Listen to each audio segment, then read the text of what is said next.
Good day, guys. In this particular phase of my TikTok account, I'm going to be explaining chemistry. So I'll be explaining chemistry from the definition of chemistry, boils down to the concept of chemistry, to the nitty-gritty of chemistry, and I'm going to be explaining a lot of things in chemistry explicitly that are going to help your foundation in chemistry. So I want you guys to stay tuned, follow my TikTok account to learn more about chemistry and physics. So in this particular video, I'm going to be giving you definition of chemistry. I'll be explaining the terminologies that we have in the definition of chemistry. So what do we call chemistry, guys? Chemistry is just the study of matter, its properties, the changes, the forms, the structure, the composition, the application of the matter.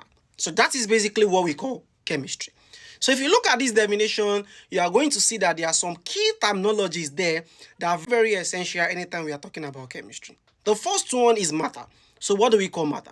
So matter is just anything that has mass, can occupy a space. So look at this is matter. Look at this is matter.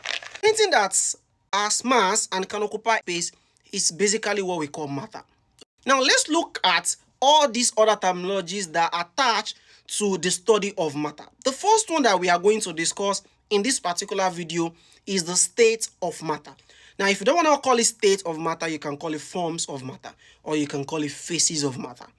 Now, what do we call the state of matter? Now, before we proceed, you should note that the state of matter is broadly classified into two. We have the major state and we have the minor state. But for this particular video, we are interested. So what are the major state of matter? We have the solid, we have the liquid, and we have the gas. So these are the three major states of matter that we are going to be discussing in this particular video. So what do we want to discuss about these major forms of matter that we have?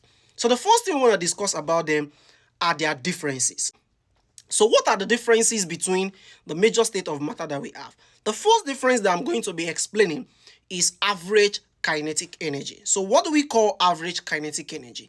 Majorly, when you hear the word kinetic, the word kinetic is a Greek word. And in Greek, it is called kinesis, which simply means movement. Anything movement is called kinetics. In science, when you see the word kinema, it simply means movement.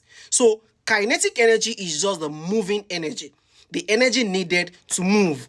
So if you look at the three forms of matter that we have, the solid, liquid, and gas, the one that has the highest movement is gas, followed by liquid, and lastly, solid. The reason why we have it that way, I'm going to be explaining as we proceed in this particular aspect of my channel. The second difference that I'm going to be explaining is force of attraction. Now, in science, there are two forces of attraction. We have the force of attraction. So, force of attraction is just the force of attraction between molecules of the same substances. When we say the same substances, we mean substances of the same forms, of the same state, like solid and solid. Imagine I have two magnets of different poles. If I bring them together, they are going to attract. So the force that we have between them is called the coercive force of attraction because they are molecules of the same substance. They are both solids. The second one is adhesive force of attraction. Adhesive attraction is the force of attraction between of different substances. That is, substances that are not of the same state, like liquid, gas, and solid. Take, for example, ink. If you attract them, if you bring them together, the force between them is a force of what? Of attraction. But the one that we are interested in this particular video is force of attraction. So if you look at the three major forms of matter that we have, the one that has the force of attraction is solid, followed by liquid, and lastly, gas. The reason why it is like that, I'm still going to explain as we move on. The third difference that I'm going to be explaining is interstitial distance. Interstitial distance is just the gap between two molecules. Take, for example, these are two molecules. The gap between them is what we call the interstitial distance. So, the gap between two molecules is called interstitial distance. You see, this interstitial distance is related to a particular law in physics that we call the inverse square law. What does it state? Inverse square law states that the force of attraction or repulsion between two or more molecules is inversely proportional to the square of the distance between them. What does that mean? It simply means when you increase the force, the distance is going to reduce. So I told you earlier that solid has the highest force of attraction. What does that mean? It simply means it's going to have the lowest interstitial distance.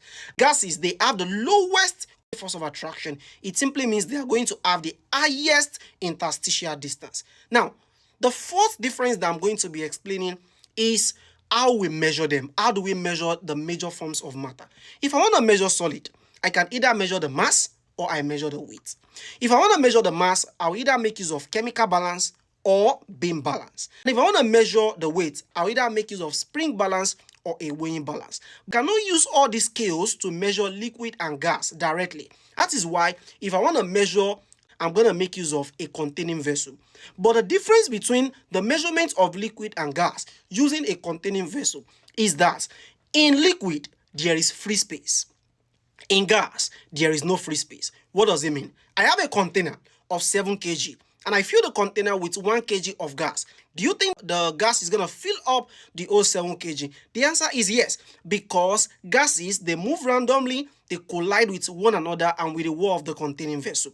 So the 1 kg of gas is going to fill up the 7 kg container that we have, meaning no free space. But in liquid, if I have 7 kg container, I want to fill the container with 1 kg of liquid. Do you think it's going to fill up the 7 kg container? The answer is no, because it's just going to assume its amount in the container.